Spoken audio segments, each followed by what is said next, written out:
Hello friends, welcome back to your own channel dot first academy.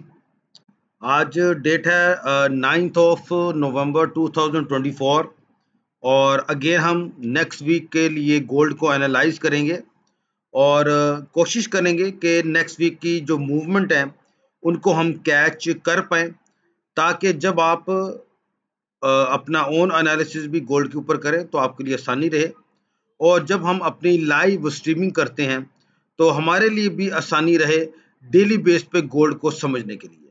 आप भाइयों से मेरी रिक्वेस्ट है कि एनालिसिस को शुरू से लेकर एंड तक लाजमी देखिएगा, ताकि जो भी एनालिसिस मैं आपको इसमें समझाऊं वो आपको अच्छे से समझ में आने चाहिए। तो उससे पहले हम नेक्स्ट वीक में जो डेटा हैं उनको देख लेते हैं। तो मंडे नवंबर 11 की अगर बात करते हैं तो मार्केट में कोई खास डेटा मौजूद नहीं है। और हम जब ट्यूसडे की डेट में आए तो भी कोई खास डेटा मार्केट में मौजूद नहीं है। Excuse me. वेडनेसडे को जब हम देखते हैं तो वेडनेसडे को 6:30 बजे सीपीआई ईयर ऑफ ईयर का डेटा मार्केट में आ रहा है। आपको पता है कि सीपीआई का जो ईयर ऑफ ईयर का जो डेटा है वो कितना इम्पोर्टेंस हमारे लिए होता है।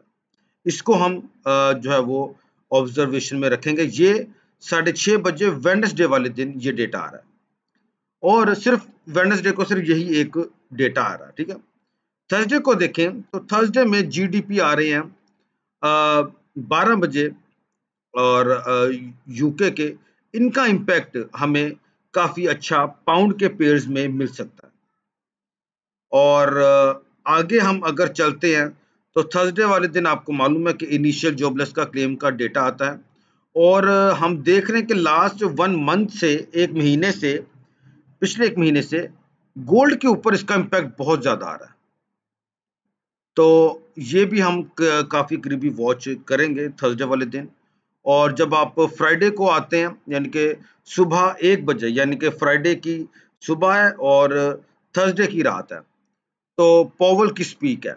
ये भी बहुत ज्यादा इम्पैक्ट मार्केट में इसका आएगा। और फिर सुबह 4:50 पे अकॉर्डिंग टू दी GMT+5 यानी कि पाकिस्तान टाइम के मुताबिक जापान का एक हैवी इम्पैक्ट का डेटा है जो कि जीडीपी है Q3 का। इसको भी हम काफी वॉच करते रहेंगे। और फिर कोर रिटेल सेल्स है 5:30 बजे, और सॉरी 6:30 बजे। फिर रिटेल सेल जो कि मोस्ट इम्पोर्टेंट है। और इस तरीके से आपका जो पूरा हफ्ता है वो क्लोज होगा।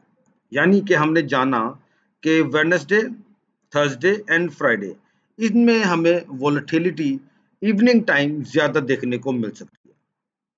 आइए हम अपने चार्ट की तरफ जाते हैं। आपके सामने गोल्ड का चार्ट मैंने ओपन करके रखा हुआ है। और लास्ट वीक में जो मैंने आपको, जिस तरह से मैंने आपको एनालिसिस बताया था गोल्ड का, by the grace of almighty God, same वही मूव हमने गोल्ड पे देखी। और हमने इस ऑर्डर ब्लॉक की बात की थी जिसको मार्केट ने बखूबी जो है वो रिस्पेक्ट दी। आप मेरे लास्ट वीक का एनालिसिस देखें तो आपको याद आ जाएगा।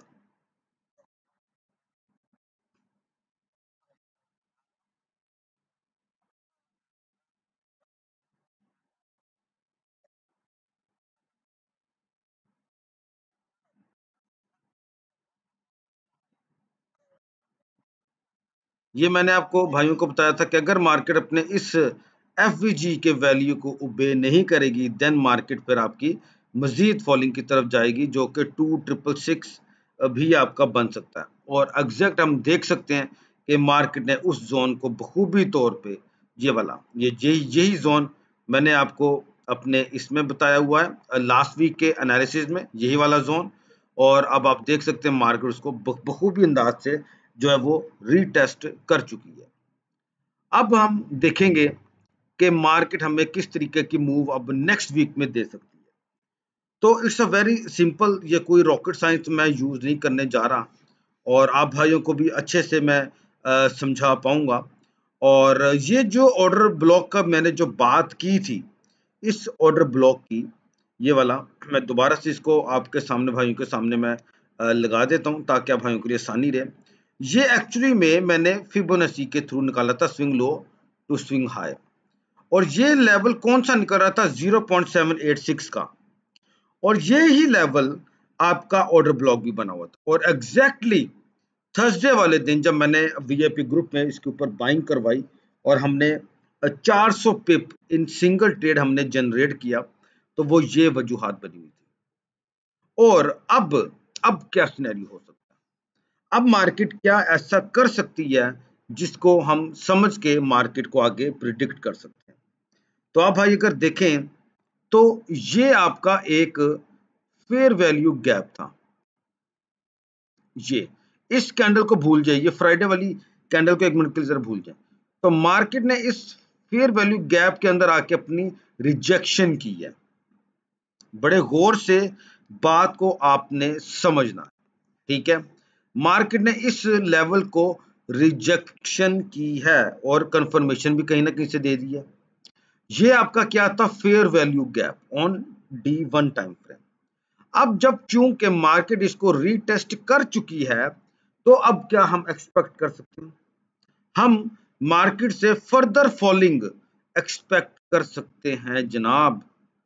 फर्दर फॉलिंग भी हम मार्केट से एक्सपेक्ट कर सकते हैं। अभी मैं आपको सेल का सिनेरियो बताऊंगा और उसके बाद में आपको बाय का सिनेरियो भी बताना चाहूंगा, ताकि हम दोनों साइड को अच्छे तरीके से समझ के मार्केट में प्ले कर पाए। अब मैं आपको H4 के टाइम फ्रेम पर लेकर जाऊंगा। जब आप H4 के टाइम फ्रेम पे आते हैं, ये जो मैंने अभी D1 पे ये जो फेयर वैल्यू गैप बनाया, तो आप देखें यहाँ पे बड़ी खूबसूरती से हमें एक चीज मिल रही है। वो क्या चीज मिल रही है, ठीक है, वो आपको मिल रही है SNRC1 और प्लस ऑर्डर ब्लॉक। क्या बोला, SNRC आपको SNRC1 आप भाइयों में से बहुत से भाई जानते भी होंगे। ये देखें, मार्केट जहां से फॉल हुई, यहां से मार्केट ने और अपना ड्रॉप बेस ड्रॉप बनाया, मार्केट फॉल हुई, नीचे आई, और अब मार्केट क्या कर रही है, उसी जोन से अपनी रिजेक्शन मार्केट ने की है। और अब क्या हम मान सकते हैं कि मार्केट अब फर्दर आपकी फॉलिंग की तरफ मूव ऑन हो सकती है। कहां तक, 2606 या 2610 तक गोल्ड आपका फॉल कर सकता है। अब यही लेवल मैं अब आपको H1 टाइम फ्रेम पे भी दिखाता हूं, आपको सारी समझ आ जाएगी गेम। अब वो गेम क्या है, मैं आपको यही लेवल मैं दोबारा ड्रॉ करने लगा हूं, ठीक है, यही लेवल। अब आप देखें ये क्या पड़ा हुआ है, ये क्या था जनाब, बताएं जरा गाइस, जल्दी से बताएं, भाइयों को समझ लग जाएगी। व्हाट इज दिस, ये क्या है, ये आपका फेयर वैल्यू गैप है, जिसको मार्केट ने टेस्ट किया और रिजेक्शन की, और अब मार्केट फॉलिंग की तरफ मूव ऑन हो रही है। बात को मेरे भाई बड़े गौर से समझिएगा। यहां से मार्केट ने रिजेक्शन की, यहां से मार्केट ने रिजेक्शन की, यहां से अब यहां से की, ये first point, second point, market आपकी फॉल कर रही है।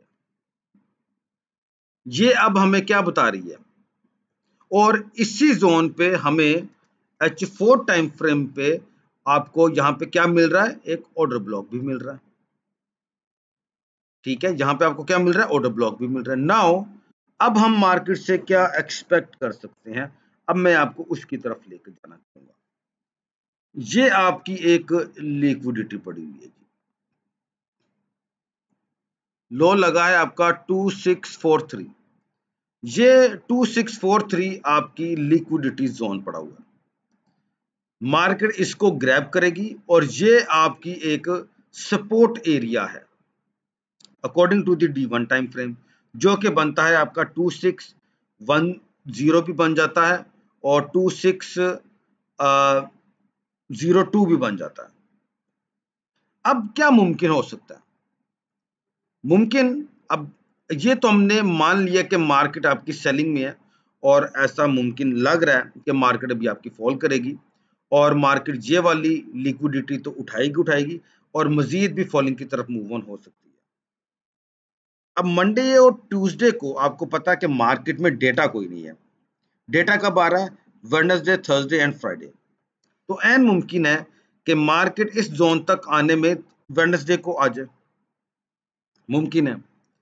तो यहां पे आके मार्केट अपनी कोई सपोर्ट बना सकती है और मार्केट बुल रन अपना कर सकती है। ये चीज हमने देख ली कि according to H4, according to H1 market आपकी बेरिश में है, and according to the D1 market क्या है? आपकी बेरिश में है। हमने देखा कि मार्केट अपना एक अगेन अपना लिक्विडिटी को उठा सकती है और 2610 से लेकर 2602 तक भी मार्केट फॉल कर सकती है, और यहां पर आकर मार्केट अपना बाय का ट्रेंड अगेन जो है वो कंटिन्यू कर सकती है।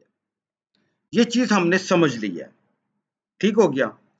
और शायद ना भी कर पाए और मजीद फॉल कर जाए, ना भी कर पाए और मजीद फॉल कर जाए, तो लेवल्स जो हैं वो आपके सामने बनते चले आ रहे हैं। लेवल्स की कमी कोई नहीं है मार्केट में, लेवल्स आपके पास बनते चले आ रहे हैं। किसी भी लेवल पे मार्केट आके अपनी सपोर्ट जो है वो बना सकती है, किसी भी लेवल पे आके। उसके लिए हमारे सामने जो बेस्ट टूल रहते हैं वो रहते हैं फिबोनाची। और ये वाला जो लेवल है, ये वाला जो कि 2610 से लेकर 2602 का, वो आपका 0.786 का लेवल भी बनता है। मतलब कि ये लेवल हमारे लिए इंपॉर्टेंस रखता है। मतलब कि यहां पे अगर रिजेक्शन आई तो हम एक बड़े मुनाफे के लिए मार्केट को प्ले कर सकते हैं, अपनी बाय की पोजीशन को होल्ड कर सकते हैं। ये तो हमने सेल का सिनेरियो देख लिया और एक बाय का सिनेरियो भी अंडरस्टैंड कर लिया। लेकिन मैं अब आपसे एक बात करता हूं, भाइयों ऐसा नहीं होता फिर क्या करोगे? मान लो कि मार्केट जनाब सेलिंग नहीं करती, नीचे को नहीं आती और यहीं से अपना दोबारा अपट्रेंड शुरू कर लेती है। मान लेते हैं ना थोड़ी देर के लिए, अज्यूम करना चाहिए ना, आपके एनालिसिस बेहतर होंगे। तो क्या हो सकता है? बहुत सिंपल है, कोई रॉकेट साइंस नहीं है। आपने H1 के टाइम फ्रेम में आ जाना। जब आप H1 के टाइम फ्रेम में आते हैं तो आपको यहाँ पे एक चीज मिल रही है। वो क्या है? मैं दोबारा ड्रॉ करूंगा सब कुछ, मुझे सब कुछ दोबारा ड्रॉ करना चाहिए। यहां पे मुझे क्या चीज मिल रही है? वो है फेयर वैल्यू गैप, ये वाला। बड़े गौर से मेरे भाइयों मेरी बात को आपने अंडरस्टैंड करना है। मान लेते हैं कि मार्केट नीचे नहीं आती, हमने अभी अंडरस्टैंड किया सेलिंग को, अब हम अंडरस्टैंड करने जा रहे हैं बाय के सिनेरियो को। मान लेते हैं वजह है मार्केट ऊपर की तरफ मूव ऑन हो जाती है, तो जब तक मार्केट इस फेयर वैल्यू गैप को ब्रेकआउट नहीं करती, ब्रेकआउट नहीं करती, ऊपर अपनी क्लोजिंग नहीं देती, भाई आप इसके ऊपर बाय का सेटअप नहीं देख सकते। फिर मार्केट किस तरीके से मूव ऑन होगी मैं आपको बताता हूं। फॉर एग्जांपल ऐसे मार्केट ने अपना अपट्रेंड किया किसी भी जोन से, अब यही फेयर वैल्यू गैप जो है ये मार्केट के लिए क्या काम करेगा? बाय का काम करेगा, और मार्केट अगेन आपकी जो है वो एक फिर से अपर साइड में मूव ऑन हो सकती है। क्यों? यहां पे आपको समझना है कि जब फेयर वैल्यू इनवैलिडेशन की तरफ जाता है तो मार्केट उस ट्रेंड की तरफ मूव ऑन हो रही होती है। अगर मार्केट ने इसको रिस्पेक्ट दी है तो फिर मार्केट को फुली तौर पे डाउन भी जाना चाहिए इस फेयर वैल्यू गैप को यहां पे। और अगर मार्केट ने इसको प्रॉपर रिस्पेक्ट नहीं दी, वापस मार्केट ऊपर चली गई, तो मतलब ये जोन इनवैलिड हो गया और ये जोन अब मार्केट के लिए सपोर्ट का काम कर सकता है और गोल्ड को फर्दर अपर साइड में लेकर जा सकता है। ठीक हो गया। अब मैं एक और चीज भी आपको बताता हूं। अब देखें, आप गौर करें तो यही सिनेरियो H4 पे देखें, जहां पे क्या पड़ा हुआ है? Order block. अब अगर मार्केट इसको ओबे नहीं करती, यानी कि जो H1 पे मैंने आपको फेयर वैल्यू गैप बताया, आप यहां पर आते हैं जब H4 के टाइम फ्रेम पे, तो यहां पे आपको ऑर्डर ब्लॉक मिल रहा है। मार्केट अगर ऊपर की तरफ जाती है और ये आपका फेयर वैल्यू गैप भी है, अगर बट ये बहुत बड़ा एक गैप है, तो मार्केट अगर इसको इनवैलिडेशन करती है तो आपको ऑर्डर ब्लॉक का तो पता ही है, तो ये किस तरीके से काम करेगा। ये ब्रेकआउट हुआ मतलब कि डाउन साइड मार्केट अब रिजेक्ट कर चुकी है और अब मार्केट का जो ट्रेंड है वो बाय साइड की तरफ जाने का बन चुका हुआ है। ठीक है, तो आप मान सकते हो कि अब मार्केट का ट्रेंड क्या है, बाय का है। और फिर हम इसको वर्कर्स के साथ साथ डेली बेस पे हम जैसे लाइव आते हैं, हम इसको मैनेज करते चले जाएंगे, इसको ट्रेड करते चले जाएंगे।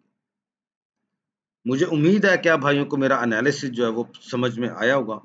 मैंने बहुत ही आसान लैंग्वेज में मेरे भाइयों मैं समझता हूँ मैंने आपको गाइड कर दिया। मैंने आपको बेरिश का भी बताया कि ये आपकी लिक्विडिटी जोन है, ये आपकी सपोर्ट है, यहाँ से मार्केट अपने आप को बुल रन भी लेकर जा सकती है। क्यों? यही लेवल मार्केट का फिबोनाची का 0.786 का भी बनता है, जो कि हमारा गोल्डन लेवल है। तो ये वाला लेवल, ठीक है, यहाँ से मार्केट फिर ऊपर की तरफ मूव ऑन हो सकती है।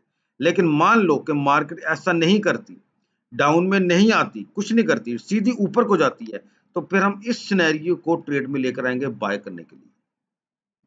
उम्मीद है कि आप भाइयों को मेरा एनालिसिस जो है गोल्ड के ऊपर वो अच्छे से समझ में ज़रूर आया होगा, और जब हम लाइव स्ट्रीमिंग करेंगे तो हम और भी अच्छा गेन कर पाएंगे। आप भाइयों को मैंने बताया कि वीडियो की डिस्क्रिप्शन में, ये जो वीडियो की जो डिस्क्रिप्शन लिखी होती है, यहाँ पे आप मेरा कॉन्टैक्ट नंबर जो है, व्हाट्सएप नंबर भी मेरा यहाँ पे मौजूद है और उसका लिंक भी मौजूद है। आप मेरे से टेलीग्राम पे भी राब्ता कर सकते हैं। फॉर चैट मैंने लिखा हुआ है, ये वाला लिंक है, और फॉर ट्रायल सिग्नल्स ये वाला ग्रुप है। इसके अलावा डॉन फॉरेस्ट अकेडमी का कोई और ग्रुप मौजूद नहीं है, ठीक है। सो लिहाजा आप जो है मेरे से व्हाट्सएप पे या टेलीग्राम पे राब्ता कर सकते हैं। अगर आपको मेरा एनालिसिस पसंद आया हो तो ज़रूर अपने ग्रुप्स में अपने दोस्तों के साथ ज़रूर शेयर करें, ताकि अगले भी बेनिफिट हासिल कर पाएँ, ठीक है। और जो भाई मेरे साथ काम करना चाहते हैं वो मुझे व्हाट्सएप पे या टेलीग्राम पे राब्ता कर लें, मैं आपको बता दूंगा कि आप किस तरह से मेरा वीआईपी ग्रुप ज्वाइन कर सकते हैं, ठीक है। अपनी दुआओं में याद रखें। अब मंडे को आप भाइयों से मुलाकात होगी, और पूरी उम्मीद है कि हम एक मार्केट से एक हैंडसम प्रॉफिट जो है वो ज़रूर जनरेट करेंगे। अल्लाह हाफ़िज़।